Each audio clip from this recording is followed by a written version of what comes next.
देखो जो हमारा आज टॉपिक है वो है profit and loss. Profit and loss, profit and loss यानी लाभ और हानि। ठीक है, लाभ और हानि। लाभ हानि का जो बिल्कुल जो निचला सिरा होता है, यानी जो सबसे छोटी इकाई होती है, वो कहाँ से चालू होती है, लाभ हानि के अंतर से क्या क्या टॉपिक आते हैं, क्या नहीं होता है। तो सबसे पहले आता है क्रय मूल्य। क्या आता है? उसे कहते हैं कॉस्ट प्राइस। उसे क्या कहते हैं? Cost price. कॉस्ट प्राइस है क्या यहाँ पर? यानी किसी वस्तु को जिस मूल्य पर खरीदा जाता है, किसी वस्तु को जिस मूल्य पर खरीदा जाता है वह क्रय मूल्य कहलाता है। वह क्या कहलाता है? बात समझ आ रही है? यानी जिस वस्तु को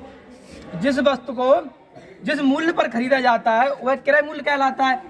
पर क्रय मूल्य के बाद आता है विक्रय मूल्य, यानी सेलिंग प्राइस। जिस चीज को हम सेलिंग करते हैं, जैसे हमने खरीदी और उसे हमने मार्केट में सेलिंग कर दी, यानी विक्रय कर दी, यानी बेच दी, उसे ही हम कहते हैं विक्रय मूल्य, यानी सेलिंग प्राइस कहते हैं। किसी वस्तु को जिस मूल्य पर बेचा जाता है, यानी अब बात हो रही है यहाँ पर विक्रय मूल्य की, यानी सेलिंग प्राइस की।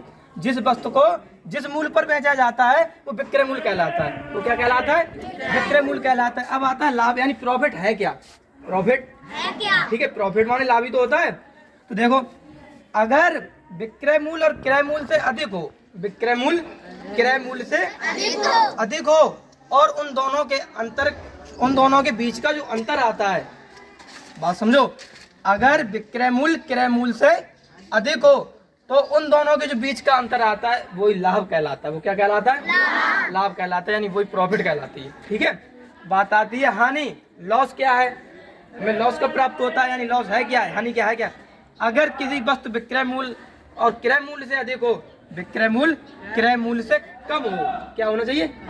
कम हो, तो उन दोनों के जो बीच का अंतर आएगा वो हानि कहलाएगी। वो क्या कहलाएगी? हानि कहलाएगी। वो कहलाएगी लॉस कहलाएगी, हानि कहलाएगी। ठीक है, यहाँ पर एक बहुत छोटी सी इकाई है, जब इसके आगे जब माध्यम से चलेंगे, यानी लाभ परसेंटेज क्या कैसे निकालेंगे, हानि परसेंटेज कैसे निकालेंगे। अगर हमें लाभ दे दिया हो और हानि क्रय मूल्य ज्ञात करना, वो कैसे निकालेंगे वो आगे बताएंगे। ठीक है, प्रॉफिट एंड लॉस के महत्वपूर्ण सूत्र, इम्पोर्टेंट फॉर्मूला, वो है लाभ बराबर विक्रय मूल्य माइनस क्रय मूल्य। अगर हानि ज्ञात करना हो तो क्रय मूल्य माइनस विक्रय मूल्य।